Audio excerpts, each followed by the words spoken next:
네, 중국 증시는 2%까지 반등을 보여줍니다. 현재 한국은행에서 기자회견 진행되고 있는데요. 한국은행 올해 경제 성장률을 2.8%로 0.3%포인트 하향 조정했습니다. 자, 어떤 경기와 현재 상황에 대한 판단을 갖고 있는지 한국은행으로 가보시죠. 좀 알려주시면 감사하겠고, 또 덧붙여서 이제 한국이 이제 고령화랑 수출 구조 변화로 이제 2% 성장기에 진입한 거 아니냐라는 의견이 있는데, 여기에서 이제 견해를 밝혀주시고, 3% 성장 목표를 위해서 자꾸 추경하고 금리 인하 이렇게 해서 확장적 정책으로 가계부채가 국가부채 늘리는 게 과연 바람직한가 하는 반대 목소리 있는데, 이에 대해서 입장을 밝혀주시기 바랍니다. 네,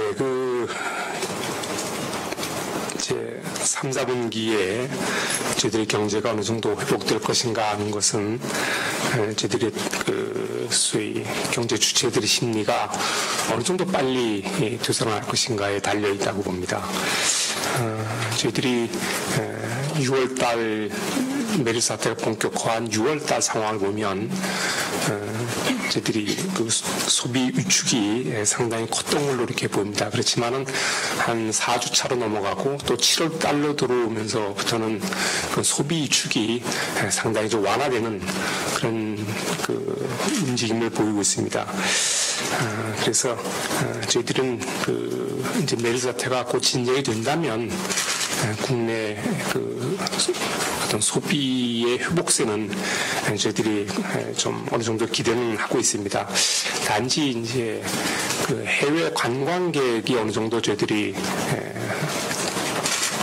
어떤 평소 수준으로 다시 회복하느냐 하는 것이 큰 관건이라고 좀 생각을 하고 있습니다. 저희들이 2, 4분기에 이렇게 0.4% 내외로 낮아진 것으로 추정합니다만, 저희들은 메르스 사태 같은 일시적인 충격의 영향이 컸던 걸로 이렇게 생각을 하고 있습니다. 그래서 저희들이 2%대 성장으로 진입한 거 아니냐고 하는 우려는 좀 너무 기우인 것 같고요. 저희들은 금년에 이런 예기치 못한 충격으로 2.8%로 예상하고 있습니다만, 내년에는 다시 3%대 성장을 예상을 하고 있습니다. 추경과 금리 인하로 하는 것을 이제 그만해야 되는 거 아니냐는 의견은, 저희들이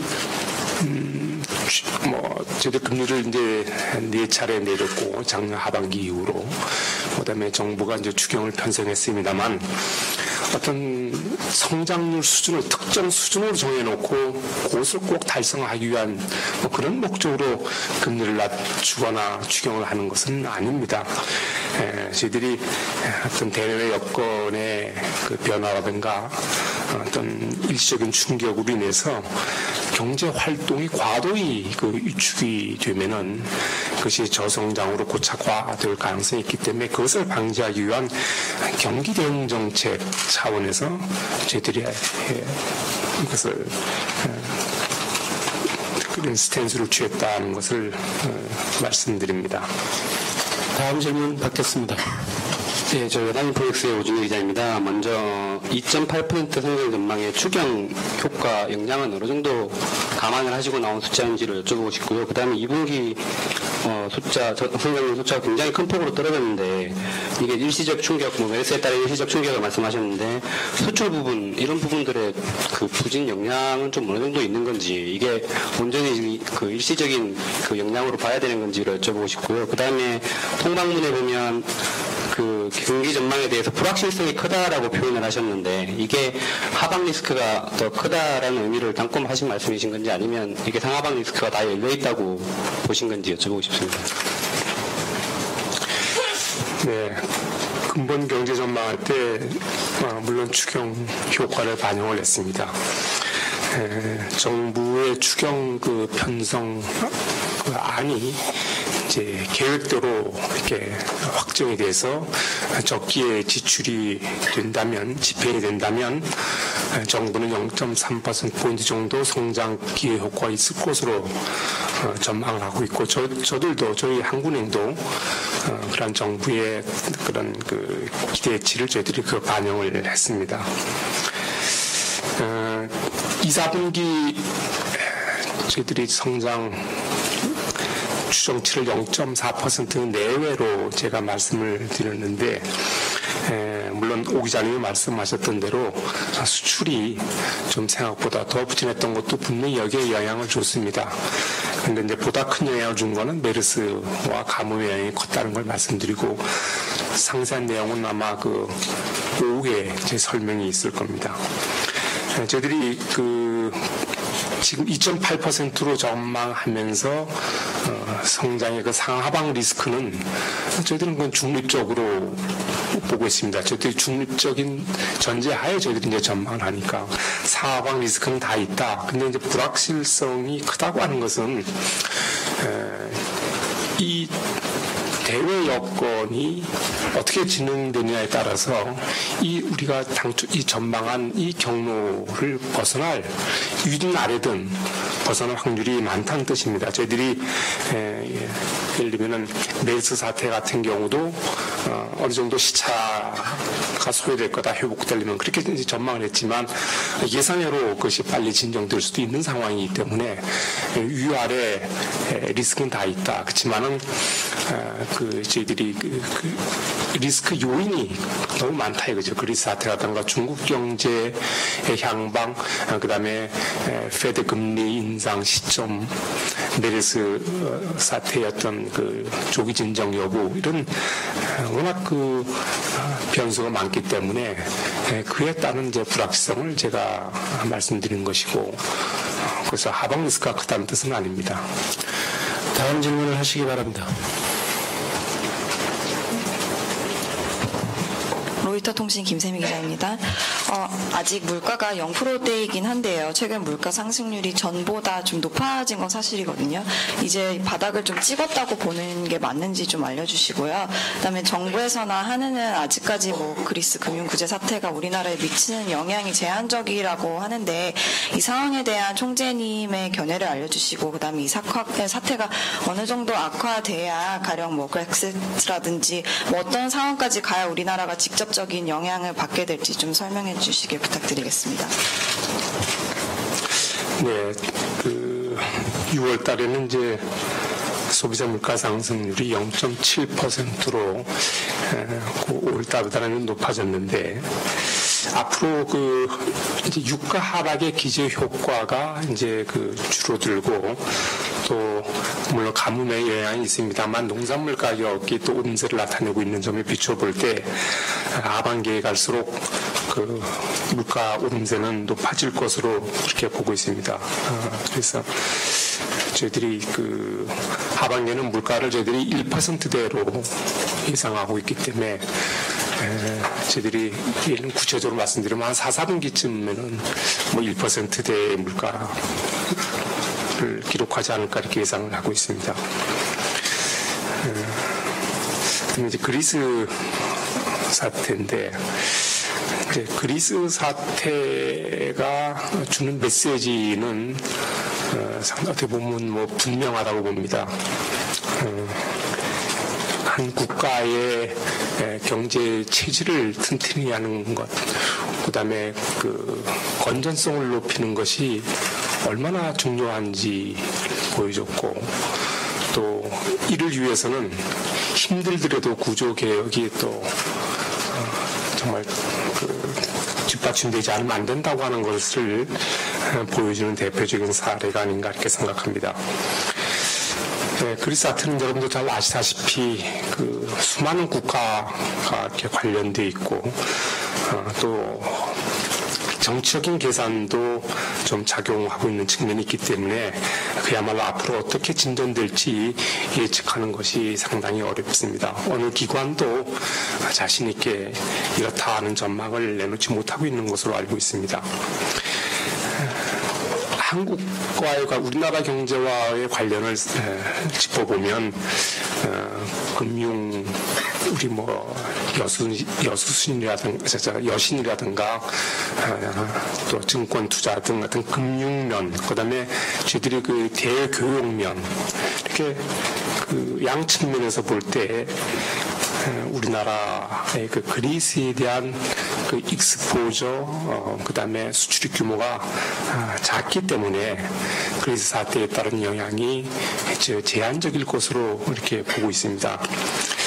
그렇지만 이게 사태가 좀 악화돼서 예를 들면 그렉시트 같은 것이 현실화된다면은 국제금융시장의 가격 변수라든가 자본 흐름의 변동성이 크게 확대되어서 그 영향에서 우리나라 경제도 자유로울 수 없을 거다 하는 생각이 듭니다. 그래서 저희들이 그리스 사태의 추이를 그야말로 시시각각으로 저희들이 면밀히 모니터링하고 있습니다. 그래서 그 부정적 영향이 좀 확대된다든가 하는 그런 필요한 경우에는 저희들이 한국은행뿐만 아니고 정부와 긴밀히 협의해가면서 시장 안정에 노력할 그런 계획으로 있습니다.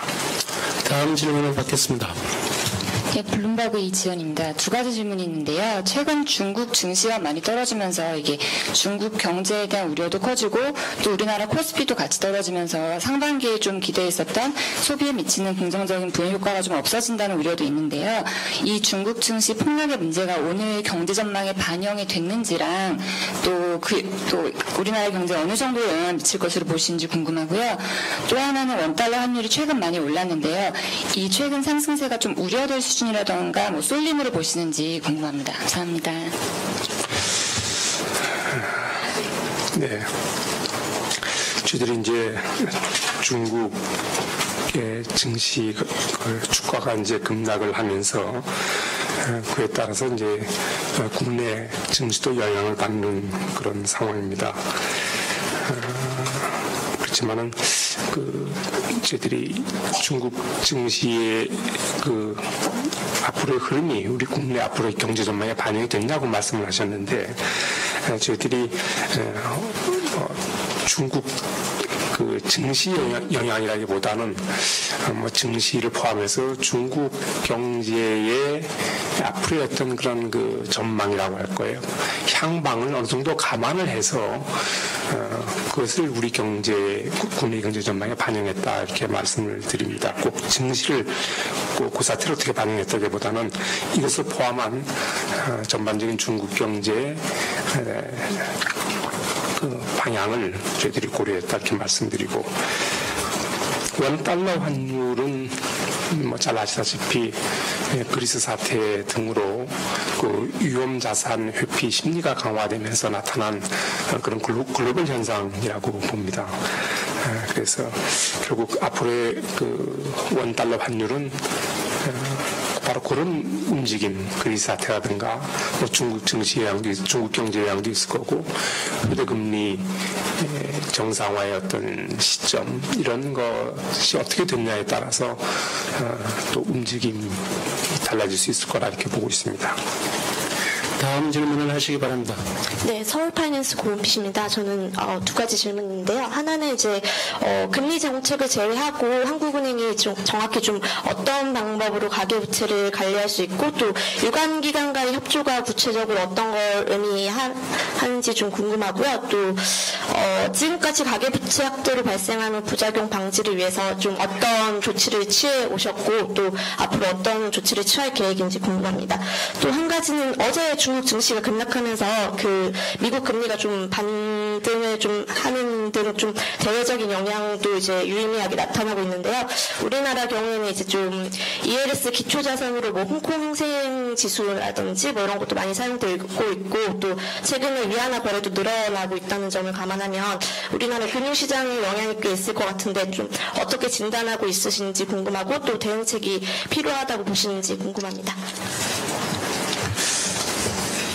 네, 가계부채 문제는 저희들이 오래전부터 가계부채 규모도 규모지만 증가 속도가 빠르다는 점에 저희들이 유의를 해서 저희들이 가계부채 추이를 저희들이 상당히 심층적으로 면밀히 지금 분석을 쭉 해왔습니다. 그래서 그에 따른 가계부채 급증에 따른 어떤 부작용이라고 할까, 어떤 또 그것이 초래하게 될 어떤 위험, 이런 것을 저희들이 면밀히 분석을 해서 저희들이 많은 기관이라고 할까요?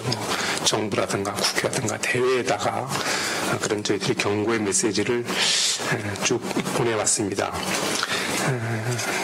그래서 저희들이 가계부채 문제는 저희들이 금리정책으로 대응할 그런 사안이 아니고 또 중앙을 혼자서 해결할 수 있는 문제가 아니기 때문에 이것은 정부 각 부처와의 어떤 유기적인 협조가 필요한 그런 상황으로 판단하고 있습니다.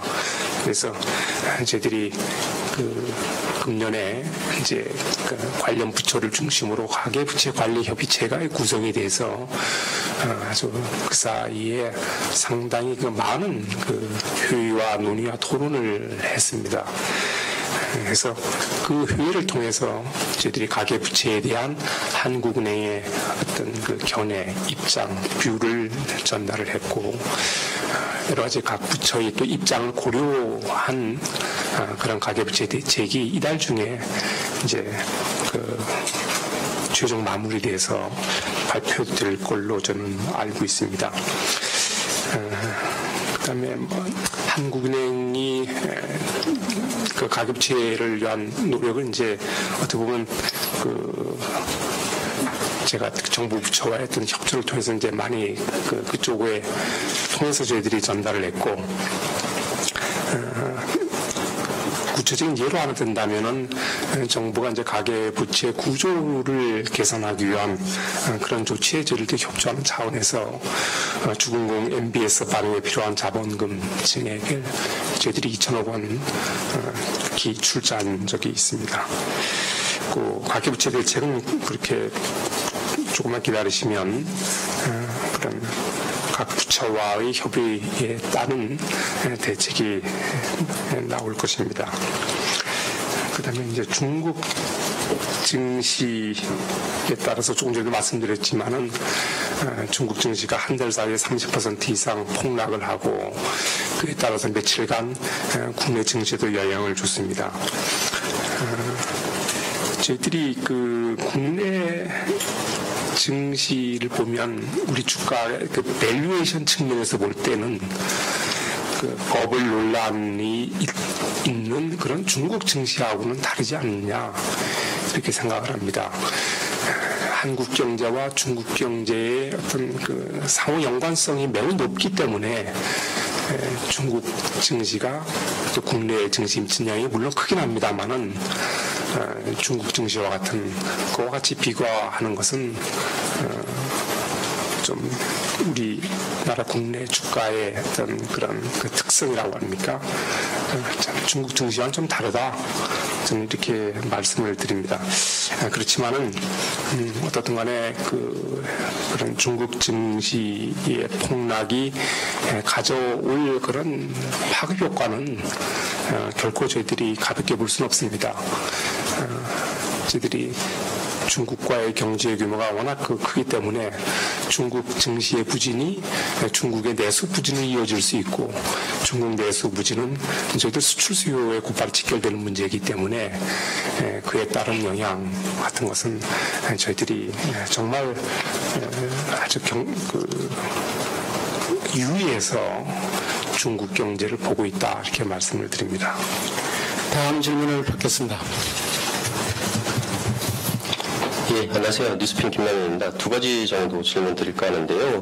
통방문구에 보면 경제 주체들의 심리도 위축됐다는 표현이 나오고요. 성장 경로의 불확실성이라는 표현도 있습니다. 2개월 연속 달성 가능성이 희박한 GDP 갭이나 유유 생산 능력이라는 표현도 없어졌고요.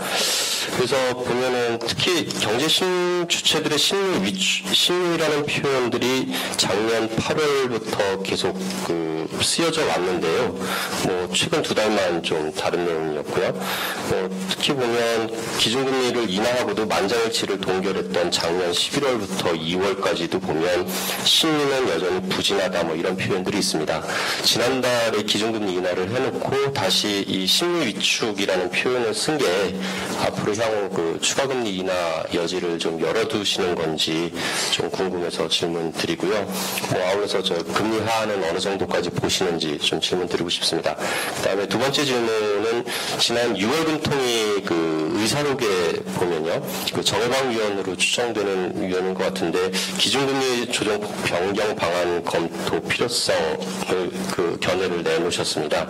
작년 7월에 정 의원께서 그 인하 소수 의견 처음 내놨다는 점에서 보면 근 1년 동안 그 25bp 금리 인하가 금리 변경이 아닌 한 20bp 등 이렇게 좀 축소한 내용들 이렇게 꾸준히 주장하고 계시는 것 같고요. 그 하상근 의원께서도 지난 4월에 인하 소수 의견 내시면서 그 금리 인하 보폭을 말씀 안 하셔서 좀 잠깐 그 호역을 치르신 바도 있습니다. 지금 1.5% 기준금리 수준인데요. 금리 변경의 보폭을 좀 변경할 논의 해보실 의향이 있으신지 궁금합니다. 이상입니다. 네, 심리주의라고 하는 것은 우리 김 기자께서 이렇게 막 상상하듯이 그런 금리나 쪽하고는 전혀 관련 없이 팩트를 나타낸 겁니다. 지난 그 6월 중순에 조사할 시점이 메르스가 한창 그 기승을 부릴 때 그때 조사 시점이 일치했었는데 그때 경제 주체들의 심리가 많이 오히려 세월호 때보다 더 많이 떨어진 그런 사실을 그 팩트를 저희들이 적시를 했습니다. 금리 인하 폭에 대한 조정 논의는 없었습니다.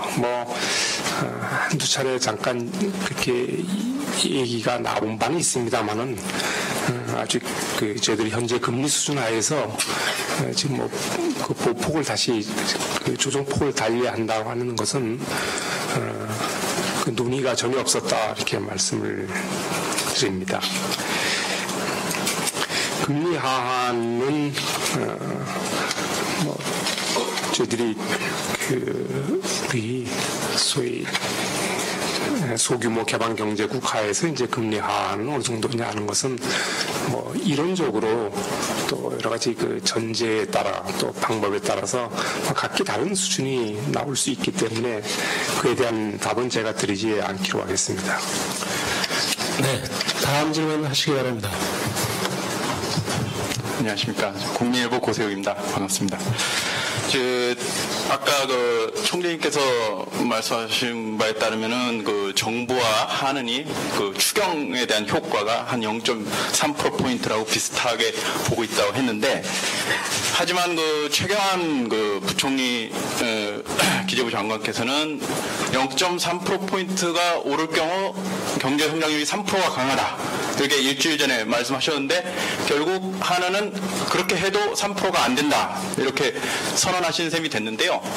그 기재부와 그 한은의 그 추경 효과는 같으나 이렇게 그 성장률 전망치가 다른 약 0.2에서 0.3%포인트가 될 것 같은데, 어느 부분 때문에, 어느 요소 때문에 이게 차이가 났으며, 그렇기 때문에 사실상 그 정부가 그 좀 그런 최근에 이런 현상을 도외시한 채 너무 장밋빛 전망으로 일관한 거 아니냐라는 지적도 있는데, 그에 대해서 한 말씀 해주십시오. 감사합니다. 저희들이 그 정부와 또 한국은행이 보는 기본적인 경제 인식은 크게 차이가 있는 건 아닙니다.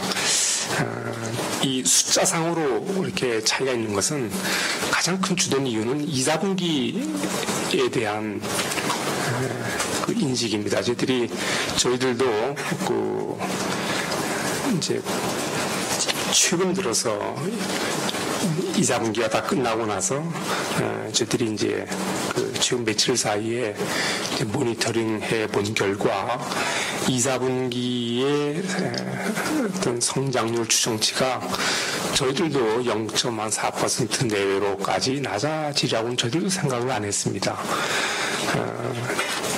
그 가뭄의 피해가 의외로 좀 컸다 이렇게 좀 말씀을 드리고, 그다음에 메르스 사태의 영향도 또 생각보다 상당히 컸다. 그래서 정부와의 그 전망치 차이는 가장 큰 주된 요인은 2, 4분기에 대한, 그러니까 정부가 2, 4분기의 성장률이 이렇게까지 낮아질 걸로 예상 못했다는 것으로 아닌가, 저는 그렇게 생각을 하고 있습니다. 네, 더 이상 질문이 없으십니까? 그럼 이상으로 기자간담회를 마치도록 하겠습니다. 감사합니다.